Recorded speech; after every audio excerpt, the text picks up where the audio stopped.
오늘은 우리 함께 나는 주만 높이리 그리고 주님은 절대 포기하지 않으시죠. 함께 찬양 드리겠습니다.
오직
해도 내 모든 기회가 없어졌다 해도 좌절과 절망이 나의 앞에서 나를 기다린다 해도 내 모든 희망이 사라졌다 해도 내 모든 계획이 무너졌다 해도 슬픔과 고통이 나의 앞에서 나를 기다린다 해도 주님은 절대 포기하지 않으시죠.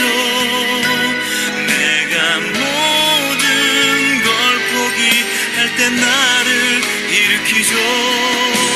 주님은 나를 너무도 나를 영원히 나를 사랑하죠.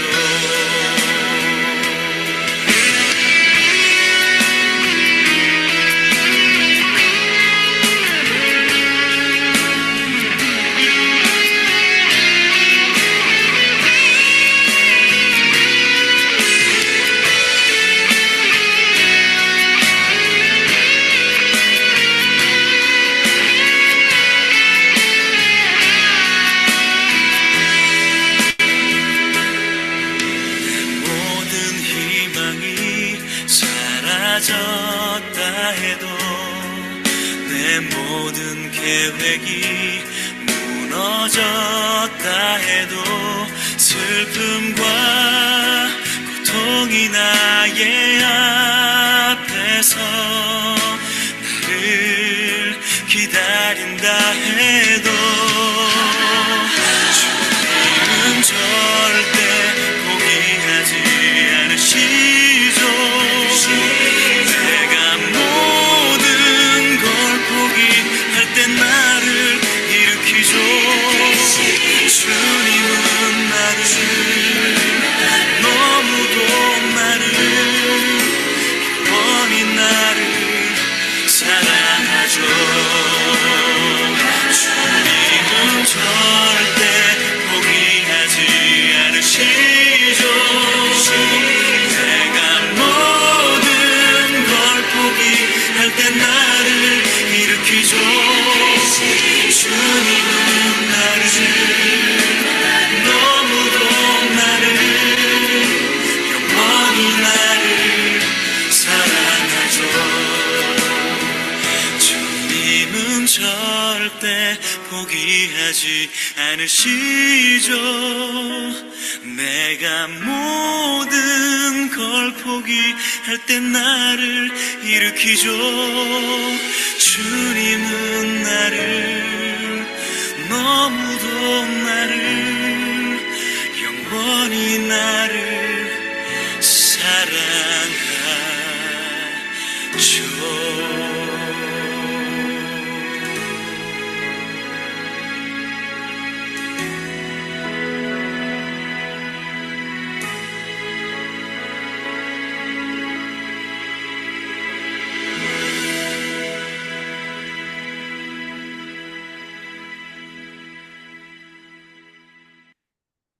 네, 함께 기도하겠습니다.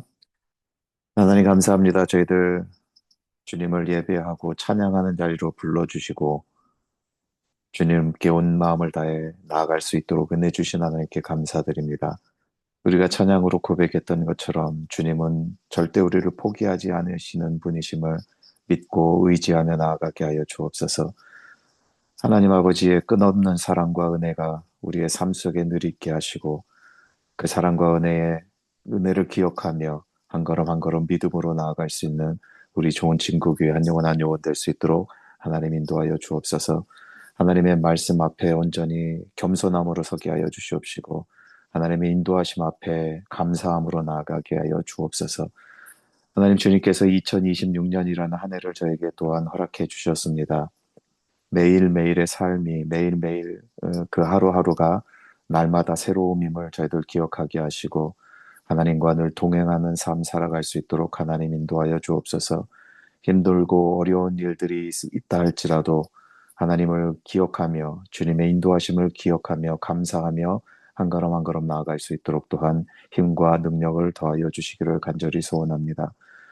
하나님 이 땅 가운데서는 세대와 세대가 갈라지고 인종과 인종이 갈라지고 가진 자와 그렇지 못한 자가 갈라지고 힘 있는 자와 그렇지 못한 자가 또한 이렇게 갈라지고 서로 병목하고 있는 모습 가운데 살아갑니다. 이 미국 땅, 전 세계 가운데 그 모든 것들이 사라지게 하시고 하나님의 사랑과 하나님의 은혜가 넘칠 수 있도록 하나님 인도하여 주옵소서. 그러기 위해서 우리 좋은 친구 교회 한 영혼 한 영혼이 하나님을 의지하며 하나님의 말씀에 순종하며 나아갈 수 있는 그런 삶이 될 수 있도록 하나님 인도하여 주옵소서. 우리 교회 가운데 연약한 자들이 있습니다. 하나님, 육신의 연약함으로, 경제적인 연약함으로, 또한 마음의 연약함으로 힘들어하고 있는 지체들이 있습니다. 그들에게 찾아가 주시고 하나님 위로하여 주시옵시고 힘을 다하여 주셔서 회복하게 하여 주시옵시고 다시금 일어서서 주님을 찬양하는 저희들의 삶이 될 수 있도록 하나님 인도하여 주옵소서. 말씀을 읽고 서시는 이인영 목사님에게도 함께 해 주시옵시고 그에게 더욱더 강건한 마음과 믿음을 주님 허락하여 주시옵시고 말씀이 선포되어질 때에 듣는 자나 자는 자 모두에게 하나님의 은혜가 넘치도록 주님 역사하여 주옵소서. 하나님께서 예배 가운데 함께 하시고 은혜로 채워주시기를 간절히 소원하며 예수님의 이름으로 기도드리옵나이다. 아멘. 네, 오늘 함께 나눌 말씀은 데살로니가 전서 4장 13절과 14절 말씀입니다. 우리 함께 읽어보도록 하겠습니다. 형제들아, 자는 자들에 관하여는 너희가 알지 못함을 우리가 원하지 아니하노니 이는 소망 없는 다른 이와 같이 슬퍼하지 않게 하려 함이라. 우리가 예수께서 죽으셨다가 다시 살아나심을 믿을진대 이와 같이 예수 안에서 자는 자들도 하나님이 그와 함께 데리러 오시리라. 아멘. 네, 오늘 함께 하신 모든 분들께 모든 분들을 환영합니다. 그리고 한국 독거노인을 위한 우유 나눔을 할 수 있게 하신 하나님께 또한 감사를 드립니다. 네, 오늘은 이인영 목사님께서 슬퍼하지 않음이라는 제목으로 말씀 전해주시겠습니다.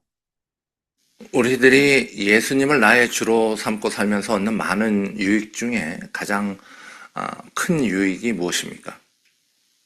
목사인 제가 여러 가지 성경 구절을 보고 묵상하고 설명하면서 가장 중요하게 전하고자 하는 내용은 무엇일까요? 기독교 역사상 수없이 많은 사람들이 고난과 역경 속에 놓였고 심지어는 순교까지 당했는데도 이 모든 시련을 이기는 힘은 어디에서 왔을까요?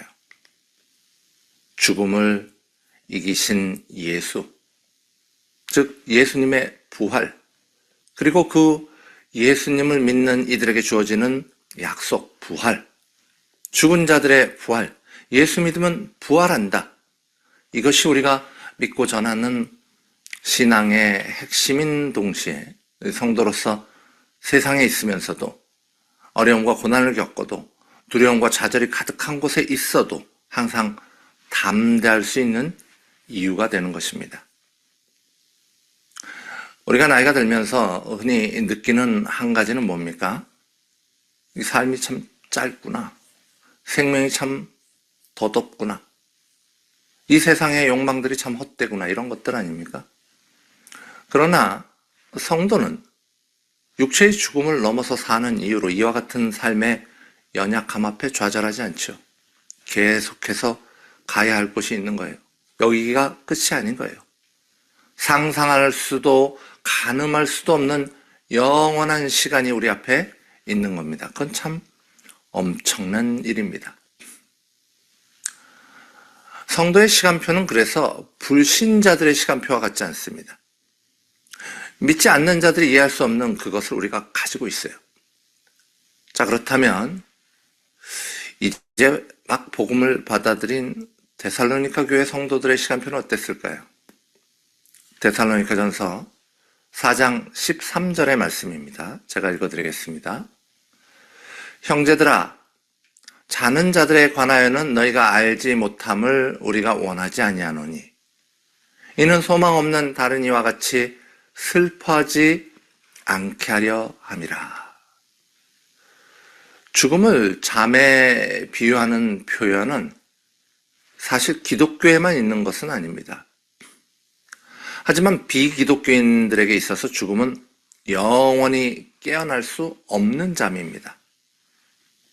그러나 잠잔다는 말의 온전한 뜻은 분명히 깨어나는 것을 전제로 하지 않습니까? 그러기에 이방인들이 죽음을 잠으로 표현하는 것과 성도들이 죽음을 잠으로 표현하는 것에는 큰 차이가 있습니다. 예수님께서 먼저 이 죽음을 잠으로 표현하셨는데요. 그 말씀이 요한복음 11장 11절에 나와 있어요. 제가 읽어드리겠습니다. 이 말씀을 하신 후에 또 이르시되 우리 친구 나사로가 잠들었도다. 그러나 내가 깨우러 가노라. 예수님이 이렇게 말씀하시니까 제자들이 뭐라고 하죠?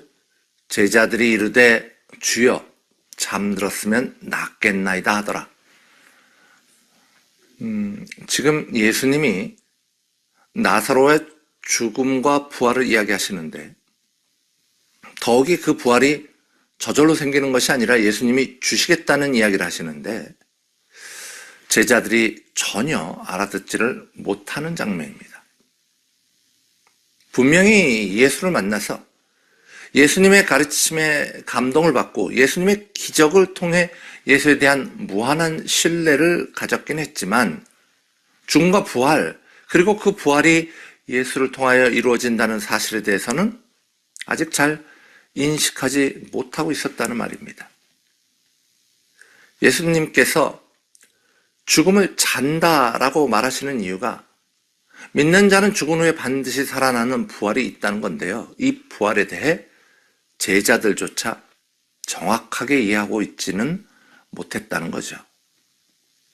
부활에 대한 이해의 부족함, 그것은 예수님의 제자들조차 겪었던 일입니다.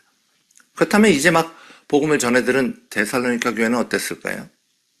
데살로니가 교회의 성도들도 마찬가지였어요. 그들의 시간표도 아직까지는 세상에 머물러 있었습니다. 오늘날에도 어떤 교회를 보면 또 어떤 성도들을 보면 그저 세상 사는 일에만 집중하고 있어요. 그럼 뭘 말합니까? 부활에 대해 잘 모른다 또는 부활에 대해 별로 관심이 없다.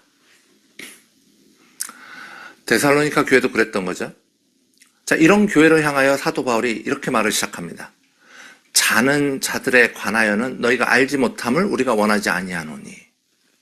이 말은 자는 자들에 관해 너희가 잘 알았으면 좋겠다라는 말이죠. 먼저 죽은 자에 관한 바울은 그들이 잔다. 그들은 자는 자들이다.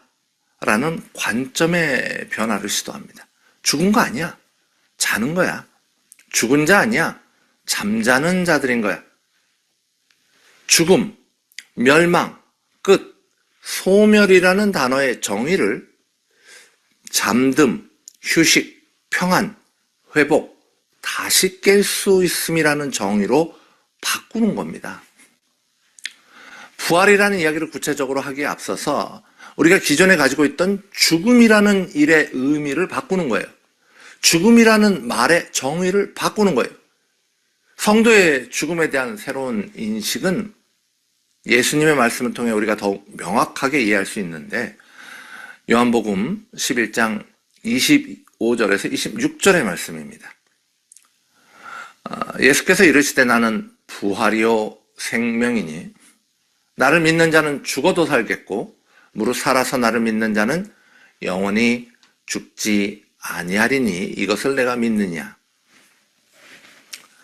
우리는 이 말씀을 통하여 부활에 대해 영생에 대해 더욱 선명하게 확신할 수 있지만 그러나 사실 이 말씀은 죽은 나사로를 살리시겠다고 그렇게 예수님이 말씀하시니까 그 말의 뜻을 나사로의 누이 마르다가 마지막 때의 부활로만 제한시켜서 생각했어요.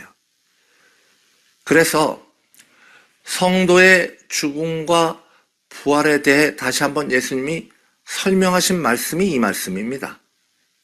마르다조차 마지막 날에 부활에 대한 인식은 있었지만 죽음 자체에 대한 인식의 변화, 영생에 대한 인식의 변화, 그것은 충분하지 못했다는 거죠.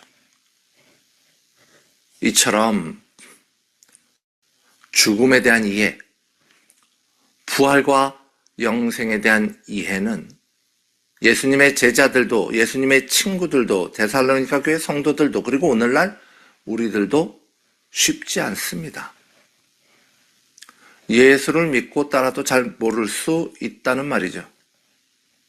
육신의 죽음과 그 죽음 후의 상태와 죽은 육신의 부활과 그리고 주어지는 영생의 과정에 대한 이해가 선명하게 정리되어 있지 않은 경우가 많다는 말씀이에요.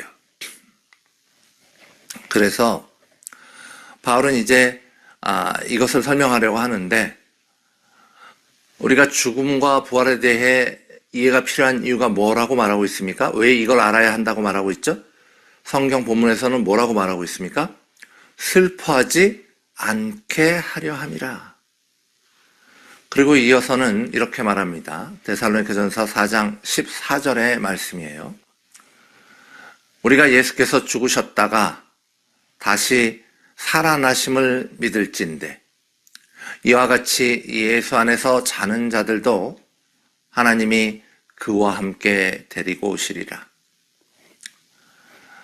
사실 이 말씀은 제가 제 아내를 작년 봄에 이른 후에 붙잡았던 말씀이기도 합니다.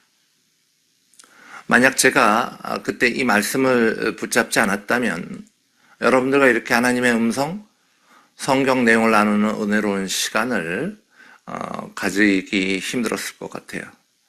그만큼 저에게 큰 힘이 되었던 말씀이죠. 그런데 이렇게 큰 힘이 된 말씀 안에서 한 가지 걸리는 부분이 있었어요.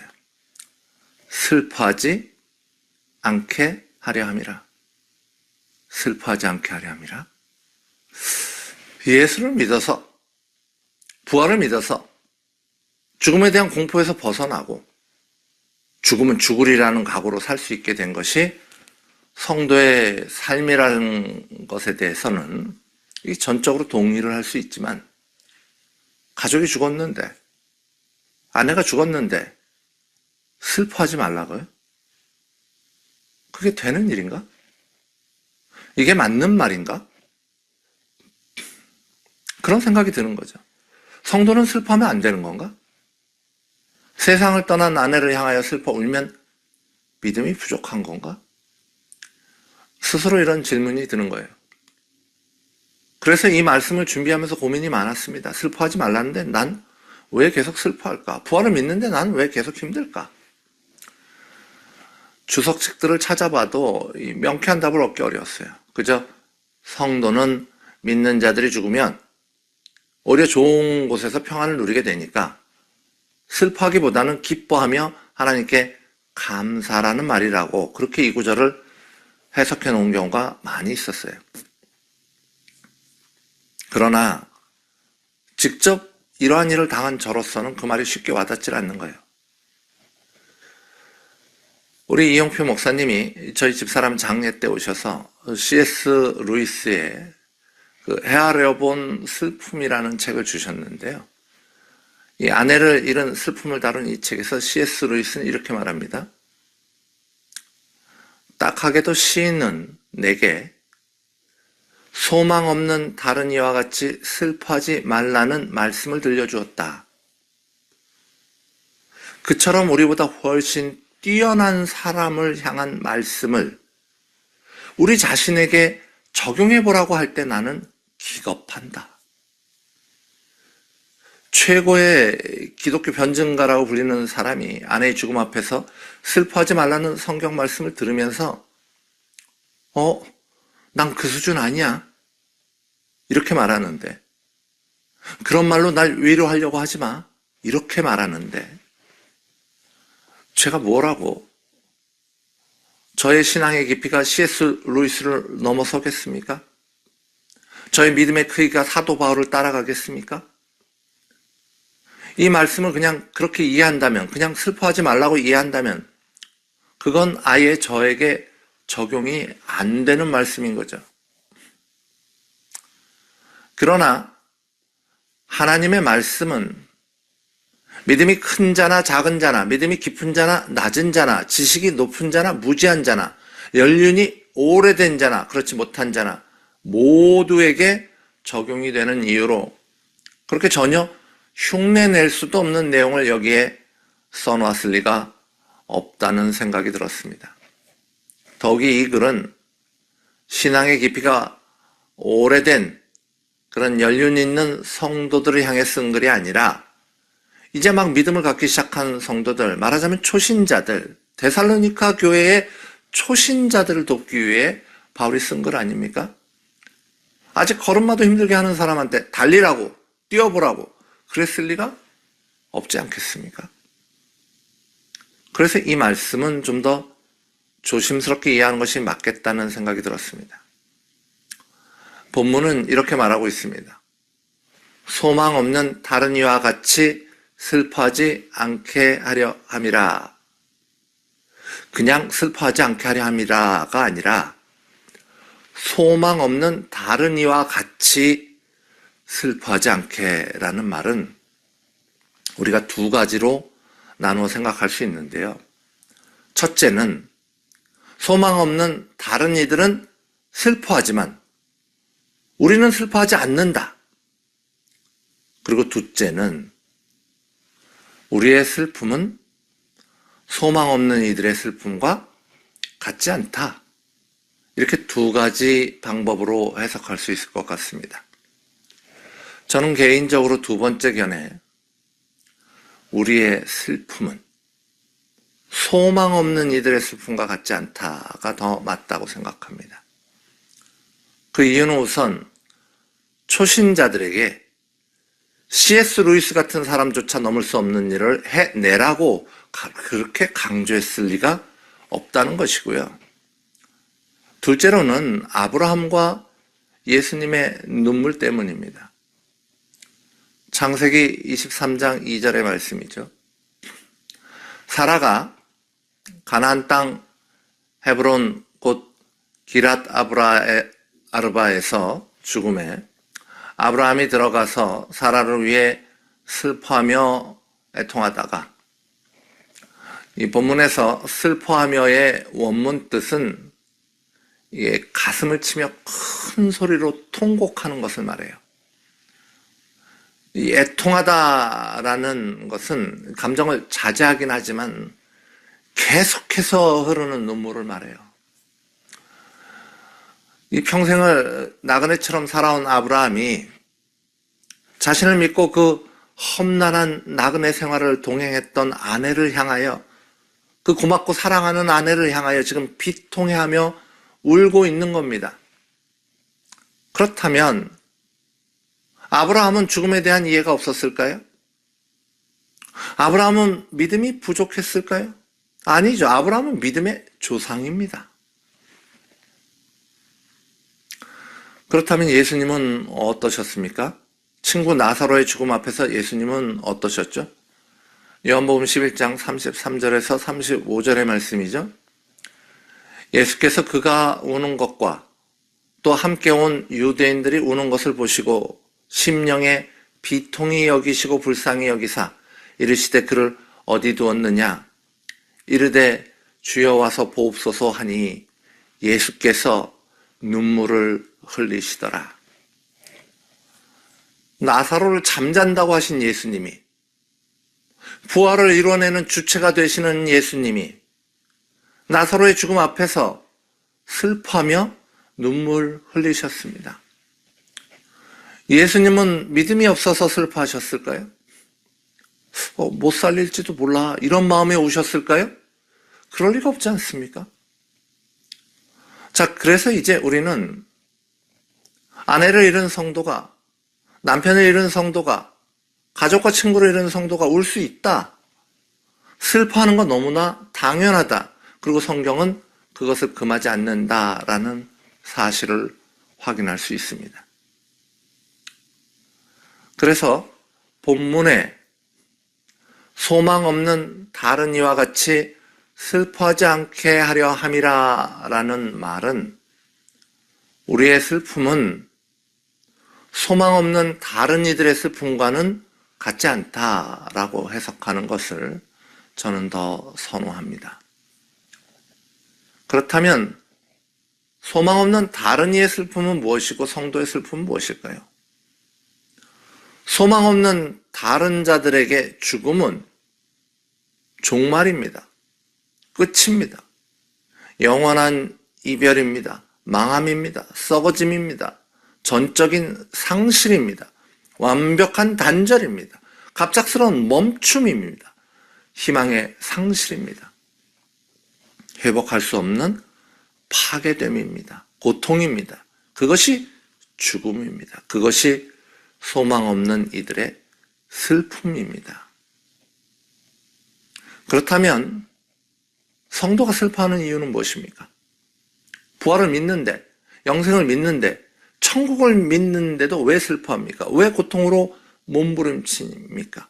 왜 하나님을 향해 부르짖게 됩니까? 저는 그 답을 마태복음 27장 45절에서 50절의 말씀을 통하여 알아볼까 합니다. 본문을 제가 읽어드리겠습니다. 제6시로부터 온 땅에 어둠이 임하여 제9시까지 계속되더니 제9시쯤에 예수께서 크게 소리질러 이르시되 엘리 엘리 라마 사박다니 하시니 이는 곧 나의 하나님 나의 하나님 어찌하여 나를 버리셨나이까 하는 뜻이라. 거기 섰던 자 중 어떤 이들이 듣고 이르되 이 사람이 엘리야를 부른다 하고 그중 한 사람이 곧 달려가서 해면을 가져다 가신 포도주에 적시어 갈대에 꿰어 마시게 하거늘 그 남은 사람들이 이르되 가만두라 엘리야가 와서 그를 구원하나 보자 하더라. 예수께서 다시 크게 소리 지르시고 영원히 떠나시더라. 우리가 잘 아는 성경 구절이죠. 십자가에 달려 돌아가시는 예수님의 마지막 순간을 기록한 마태복음의 말씀입니다. 그런데 여기서 조금 이해하기 어려운 구절이 있지 않습니까? 아니, 예수님은 인간이신 동시에 하나님이신데 십자가 달리심의 과정과 그 의미에 대해서 누구보다도 정확히 알고 계실 텐데 그리고 죽은 후에 부활하실 것을 명확하게 알고 계셨을 텐데 엘리 엘리 라마 사박다니 나의 하나님 어째 나를 버리셨나이까. 이런 처절한 슬픔의 부르짖음이 왜 나오는 걸까요? 그냥 입 꼭 다무시고 온화한 웃음을 머금으시고 그렇게 떠나시면 안 되는 걸까요? 다 아시는 분이 지금 왜 이러시는 걸까요? 여러분은 이 모습이 잘 이해가 되십니까? 사실 이 구절에 대한 이해와 해석은 아주 다양합니다. 그러나 오늘 우리가 여기서 나누시는 말씀과 연관해서 이 구절을 이해해 보면 예수님의 이 비통한 절규는 하나 되신 하나님과의 찢어짐에 있습니다. 그것은 아주 짧은 시간이기는 하지만 그것은 모든 것을 아시고 모든 것을 동의하고 모든 것을 인정한다 하더라도 참을 수 없는 찢어짐의 고통입니다. 하나에서 찢어져 나가는 고통 앞에 예수님조차 절규하셨습니다. 그것은 애통함입니다. 부부가 무엇입니까?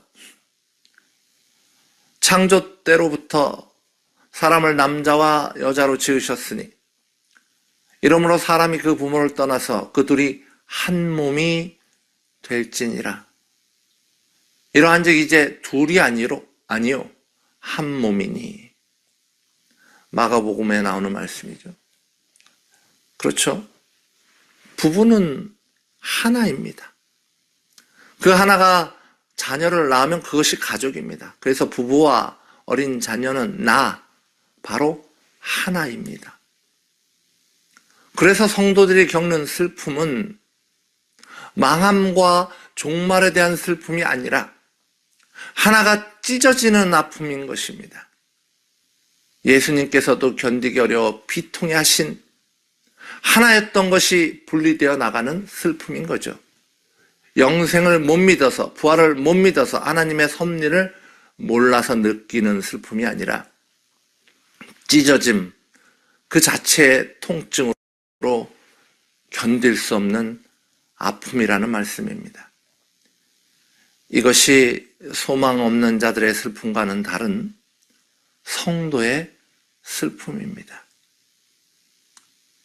그러나 이 슬픔은 소망 없는 자들의 슬픔과는 달리 위로받을 수 있는 슬픔입니다. 소망 없는 자들에게 죽음은 없어지는 것이기에 어떠한 것으로도 위로받을 수 없습니다. 그저 아픔을 망각해 가는 것이겠죠. 하지만 우리의 슬픔은 동행하시는 하나님을 통하여 극복되어집니다. 마태복음 5장 4절에 애통하는 자는 복이 있나니 그들이 위로를 받을 것이며, 여기서 위로라는 말의 뜻을 보면요, 이렇게 곁으로 부르다라는 뜻을 가지고 있어요. 곁으로 부르다. 이 말씀을 우리가 나눈 슬픔에 적용해 보면요, 가족의 죽음 앞에서, 가까운 이들의 죽음 앞에서 애통하는 자녀들에게 하나님께서 이리로 오거라 부르신다는 거예요. 그렇게 곁으로 부르셔서 죽은 거 아니야, 자는 거다, 끝난 거 아니야, 다시 만난다, 멸망 아니다, 부활이 있다, 이렇게 위로하신다는 말씀이에요. 그리고 그것이 복음의 핵심인 이유로 우리에게 큰 유익이 됨과 동시에 우리가 슬픔을 넘어서는 동력이 되어지는 것입니다. 사랑하는 좋은 친구교회 성도 여러분, 연약한 우리의 인생길은 너무나도 쉽사리 이별을 맞이합니다. 그러나 그 아픔 앞에 하나가 찢어지는 고통으로 애통하는 우리에게는 곁으로 부르시는 하나님이 있기에 우리의 슬픔은 믿지 않는 자들의 슬픔과 같지 않습니다. 어떠한 어려움 앞에도 더 굳게 하나님을 붙드시는 은혜가 저와 여러분들 안에 충만하시기를 간절히 소망해 봅니다. 네, 우리 함께 눈물이 변하여 노래가 되네 찬양 드리겠습니다.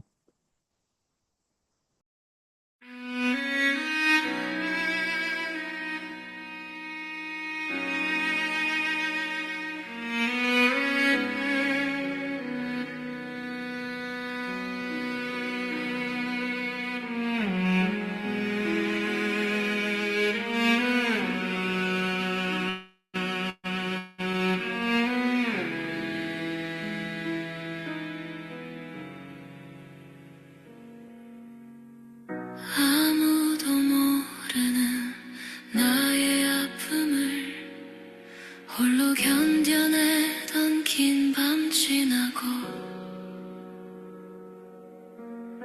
새벽이 밝아오듯 주님 사랑이 내 맘에 조용히 찾아오시네. 주님의 따스한 그 손길이 상한 내 마음을 어루만지네.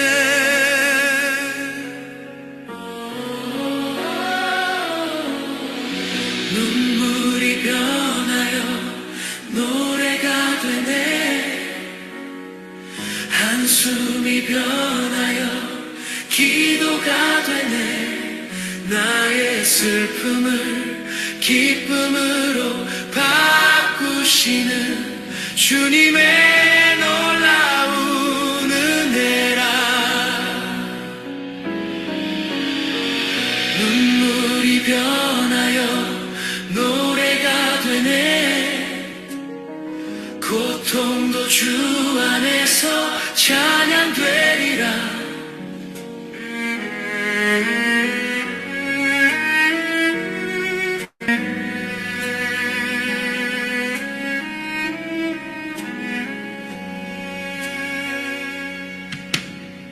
지나온 모든 길 돌아보니 모든 것이 주님의 섭리였네. 아픔도 유익이라 고백하오니 주님의 뜻만을 따라갑니다. 나의 가는 길 주의 손에 있으니 더 이상 두려움 없으리라.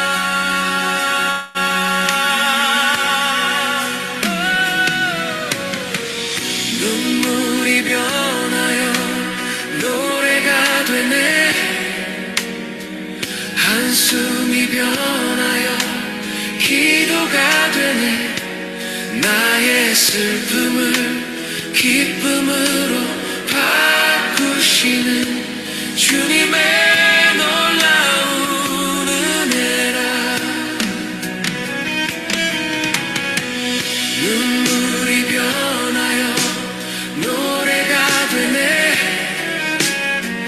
고통도 주 안에서 찬양되리라. 감사합니다. 찬양합니다. 나를 회복시키신 주님 감사합니다. 찬양합니다. 나를 회복시키신 주님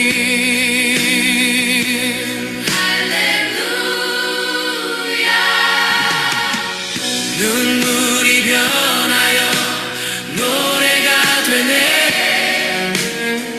내 삶의 간증이 되어 흐르네. 어둠을 뚫고 솟아나는 빛처럼 주님의 영광을 노래하리. 눈물이 변하여 노래가 되네.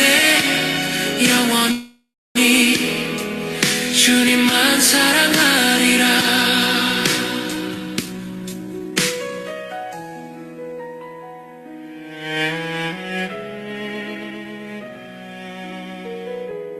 나의 노래 나의 기쁨 예수님.